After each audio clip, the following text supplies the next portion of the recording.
Animação com fotos de cidades brasileiras e fundo violeta. Parlamento Brasil. Dia Internacional dos Povos Indígenas. Leis do Maranhão beneficiam os 54 mil indígenas do estado. Maria da Penha Online, Agosto Lilás e Aqui Não é Não. Parlamentos se mobilizam pelo fim da violência contra a mulher.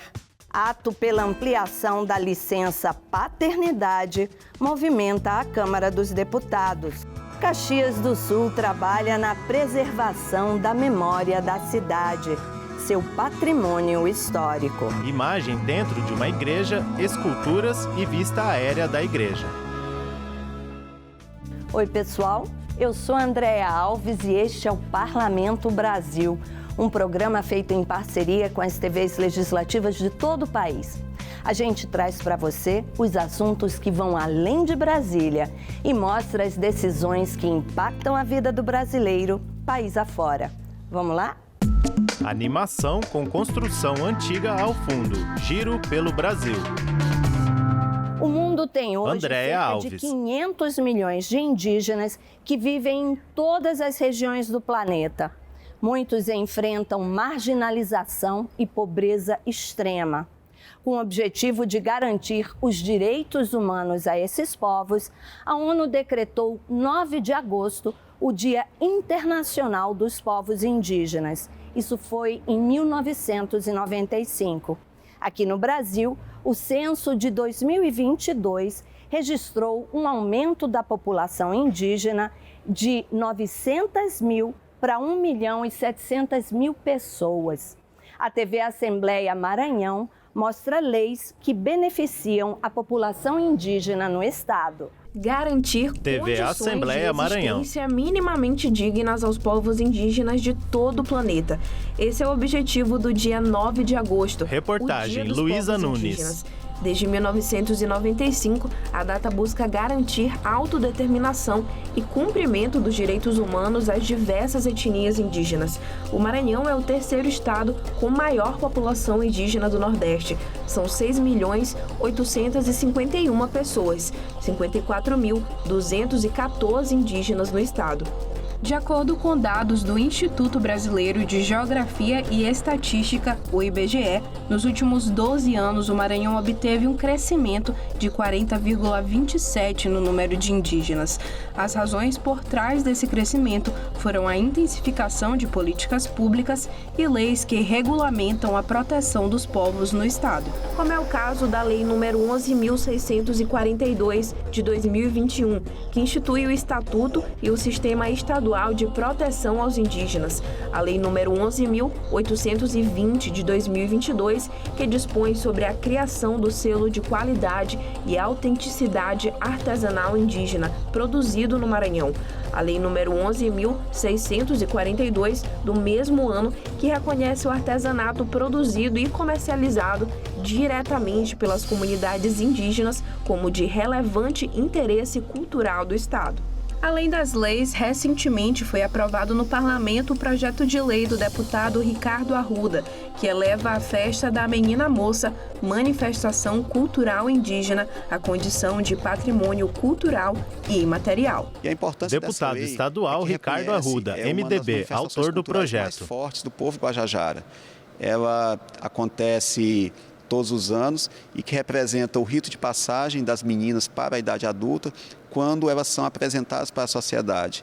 Ela envolve toda a comunidade indígena, desde as crianças até os anciãos, e a manutenção dessa festa e seu reconhecimento em nível estadual é importante porque vai dar visibilidade. Políticas públicas efetivas são essenciais na preservação da cultura e vida dos povos indígenas das mais diversas etnias. A celebração deste dia serve como reflexão e reconhecimento da importância desses povos. Indígenas dançando. Parlamentos se mobilizam pelo fim da violência contra a mulher, seja possibilitando denúncias online, se colorindo de lilás ou criando o selo Aqui Não é Não. Veja o que foi notícia nas casas legislativas do país. Amazonas. Site Maria da Penha Online será uma realidade no Amazonas. TV A Alean. cada 6 horas, uma mulher é vítima de feminicídio no Brasil, de acordo com o Anuário de Segurança Pública.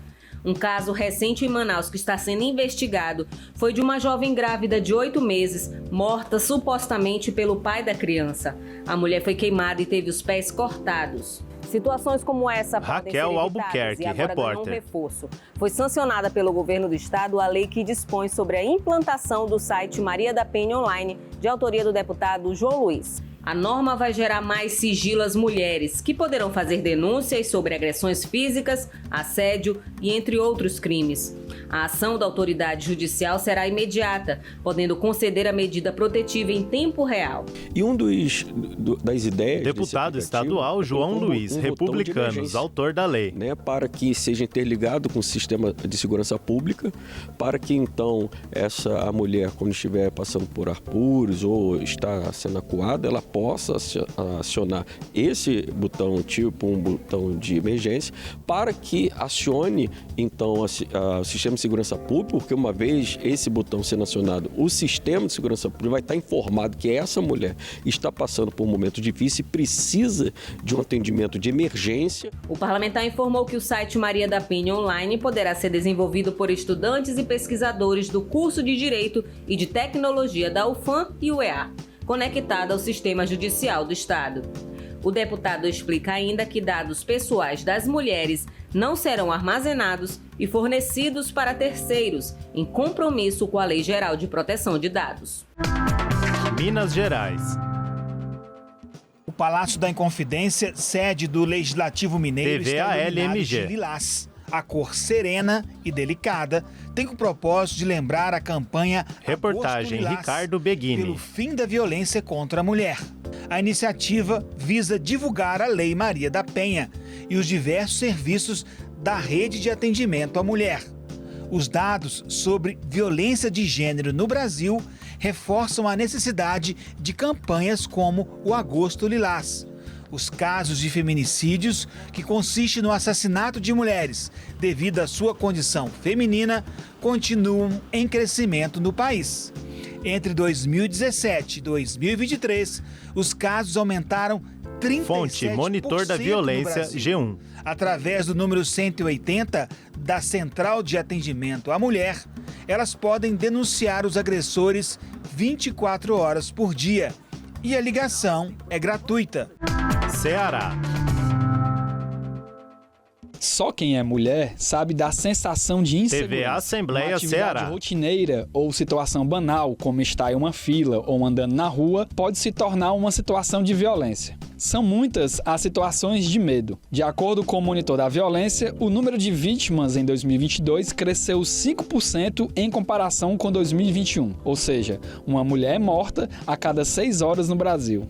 Sobre o aumento dos números, a coordenadora da Casa da Mulher Brasileira relaciona o discurso de ódio e a confiança das mulheres nos órgãos especializados que oferecem toda uma rede de apoio. Nesses últimos 5 anos, Daciane as Barreto, políticas Casa da públicas Mulher voltadas Brasileira. para nós mulheres, a nível do investimento nacional, foi muito precária, né?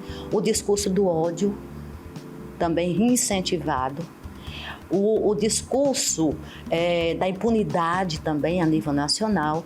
Então, tudo isso, né, favoreceu para que realmente a violência aumentasse aqui no nosso país.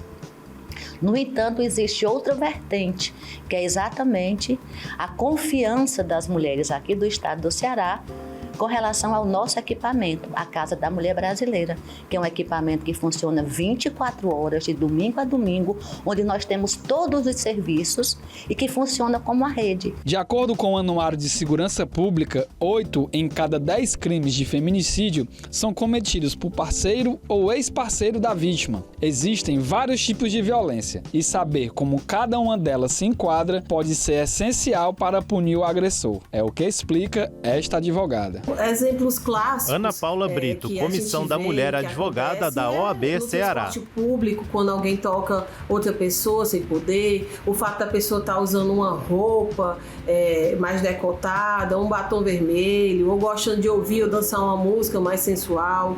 Isso não significa que seja uma porta aberta para que aquela pessoa mexa no seu corpo. essa importunação sexual até mesmo pode se agravar e virar o crime de estupro. O direito de votar e de ter um salário Álvaro igual aos Paixão, homens foram repórter. alcançados graças à incansável luta das mulheres. Recentemente, casos de grande repercussão na mídia, como do jogador de futebol Daniel Alves, foram gatilhos para a criação de protocolos de segurança contra assédio, estupro e agressões em bares e boates do Brasil.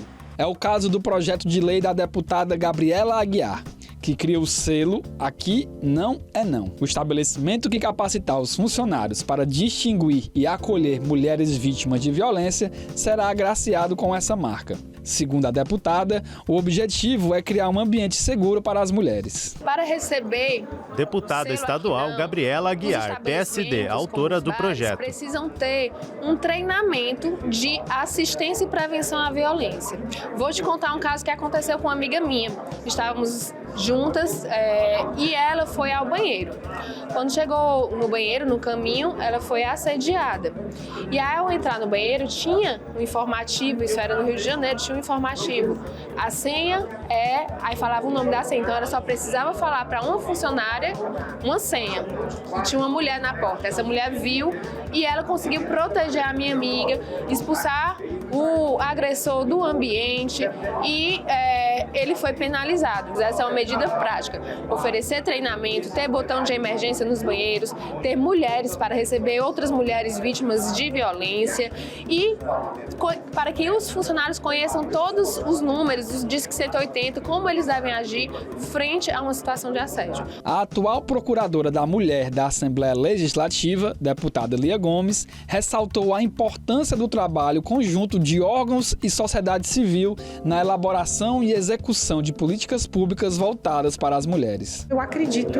Deputada estadual Lia Gomes, PDT, Procuradoria da Mulher da Assembleia Legislativa do Ceará. A gente está formando aqui no Ceará essa rede, né? Cada vez mais casas da mulher cearense estão sendo abertas, novos centros de referência, os equipamentos, as procuradorias municipais, que a gente tem feito parcerias com as vereadoras e vereadores, onde não há nenhuma mulher eleita, né, nas câmaras municipais.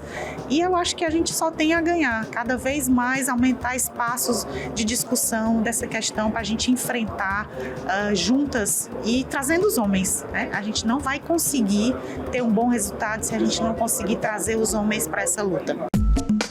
Animação de cor violeta e o Palácio do Congresso ao fundo, direto do Congresso. O Ministério da Saúde avisa: a licença paternidade ampliada pode ajudar a promover a saúde do bebê, da família e da sociedade.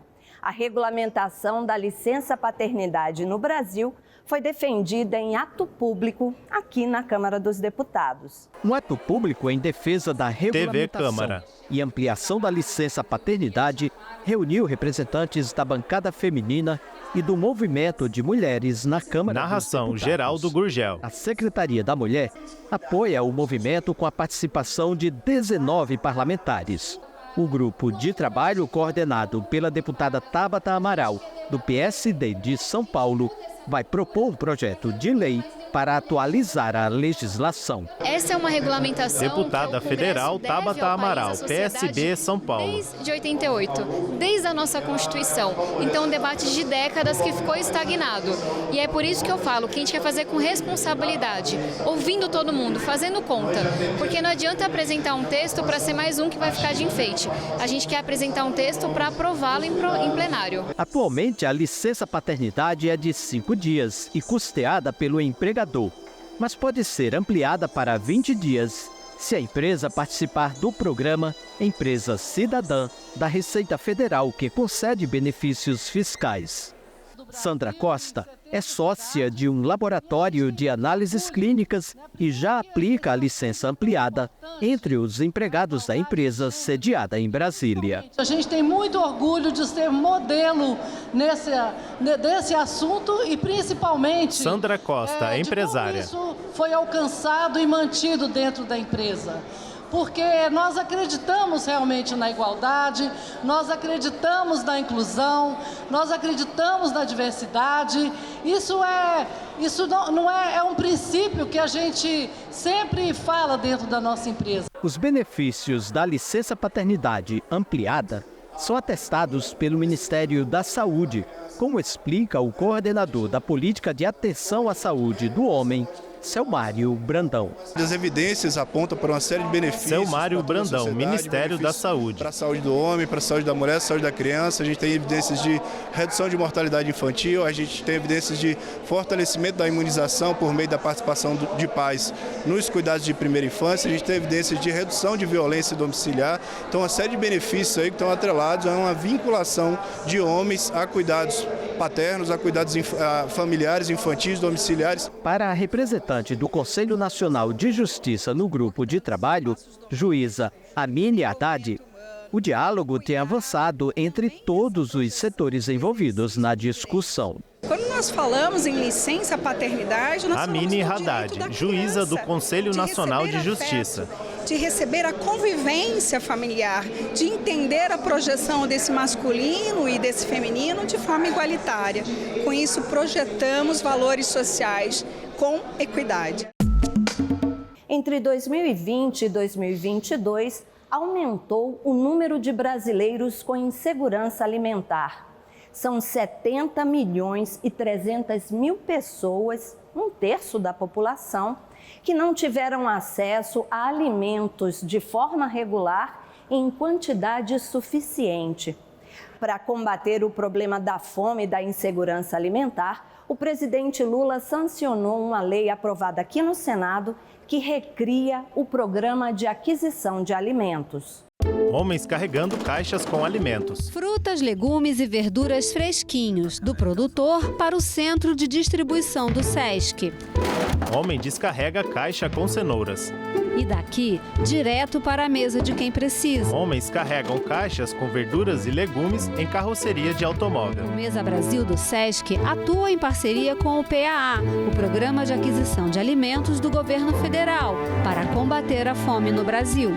Cláudia coordena de perto a chegada e o destino dos alimentos no Distrito Federal. São oriundos de pequenos agricultores de Cláudia Vilhena, familiar, coordenadora do Mesa Brasil Distrito Federal. Então, é extremamente importante para o desenvolvimento social dessas comunidades e, na contrapartida, são entregues a instituições que atendem a população em situação de vulnerabilidade alimentar. Andréia sabe bem o valor do que encontra aqui. Atendemos vítimas de violência doméstica. doméstica. Andréia Ferreira, fundadora da Associação de Mulheres de Sobradinho 2. A gente vê todo dia pessoas passando fome e não tem como ajudar.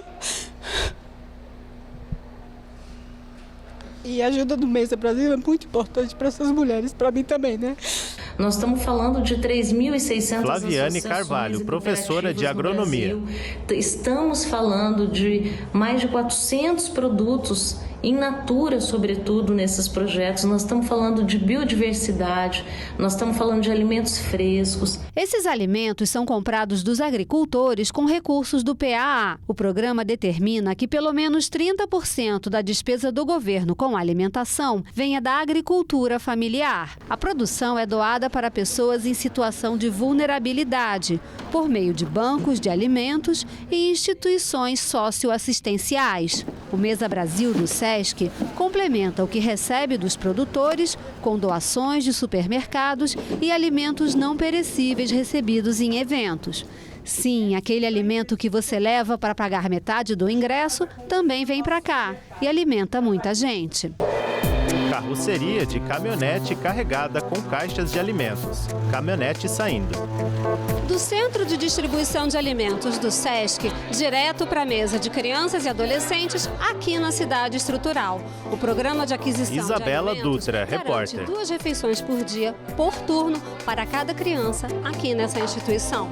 A fome é uma Annelise Risolo, especialista em segurança alimentar. No Brasil, tomou proporções maiores em função do desaquecimento de políticas sociais importantes que garantiam a alimentação enquanto um direito humano, para toda a população brasileira. O programa de aquisição de alimentos foi retomado por uma lei aprovada em julho no Senado e sancionada logo em seguida pelo governo federal. Substituiu o programa Alimenta Brasil. Esse programa vai ser muito importante. Senador Humberto Costa, PT, Pernambuco. Nas áreas rurais, já que vai estimular a produção de alimentos por parte da pequena agricultura, da agricultura familiar. Vai ser importante para enfrentar a fome entre as crianças que fazem parte do sistema educacional brasileiro, já que boa parte desses produtos vão ser incorporados à merenda escolar. O Brasil tem na agricultura familiar a possibilidade de ter essa cultura de subsistência para também propiciar às famílias de baixa renda o acesso a esse alimento. É preciso monitorar. Senador Efraim Filho, União Paraíba. Os programas de transferência de renda para que chegue para quem precisa realmente. Homem com enxada, imagem de caixas com alimentos, alimentos indo para a panela e depois sendo servido à mesa. A animação exibe a estátua do profeta Isaías de Aleijadinho em Congonhas, Minas Gerais. Vitrine. As nossas igrejas e edifícios antigos, centros urbanos, sítios arqueológicos contam a nossa história, fazem parte da nossa identidade. E por isso é muito importante preservá-los. 17 de agosto é o Dia Nacional do Patrimônio Histórico. A cidade gaúcha de Caxias do Sul está captando recursos para restaurar a Capela do Santo Sepulcro. Ela faz parte da memória da cidade. TV Câmara Caxias do Sul. Imagens aéreas da cidade. A câmera foca no telhado da igreja. Aos poucos, ela desce até a porta da igreja. Faz parte da história da cidade, né? Toda a igreja, por mais a época que ela seja, ela faz a parte da história, né? O passado existe, mesmo que a gente não queira, mas ele existe. E é bom de olhar. E a igreja é linda. Preserva a nossa raiz, né? A origem de Caxias está nessas casas antigas, né? Imagem aérea de avenida da cidade. Caxias do Sul tinha apenas 8 anos de vida, quando uma comunidade resolveu inaugurar uma capela. Isso era em 1890. Carol Dallagnol, repórter. A Capela do Santo Sepulcro, nesse formato assim, de alvenaria, em estilo neogótico. Ela é de 1937. Ela foi tombada em 2005. Desde então, a história e a memória seguem sendo preservadas com o passar do tempo. A câmera se afasta da repórter, levantando o voo e exibe o telhado da capela. O neogótico, ele traz pra gente as referências do gótico, né? Que são principalmente esses arcos em ogiva que a gente vê aqui, mais pontudos em cima. Toda essa arquitetura que tem essa forma muito mais agressiva, que a gente diz, né, que surgiu nesse período.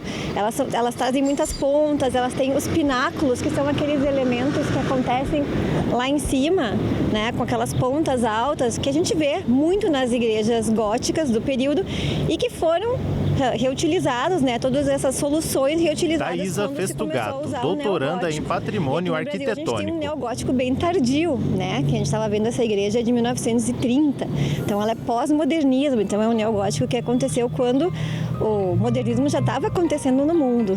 A Capela do Santo Sepulcro é a terceira tombada como patrimônio do município.